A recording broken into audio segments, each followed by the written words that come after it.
Hi guys! Welcome to my vlog!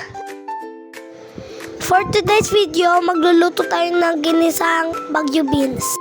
Ito ang mga ingredients. Baguio beans, ground beef, sibuyas, bawang. First, igisa ang ground beef. Ihalo ang paprika, garlic powder, paminta. Igisa ang bawang. Halo ang sibuyas.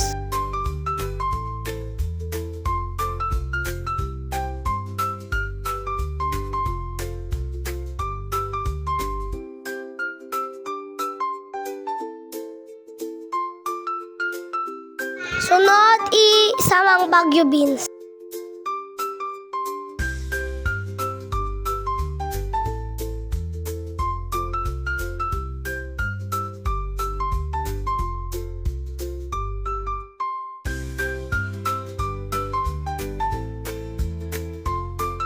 Paghalu-haluin, pagsamasamahin.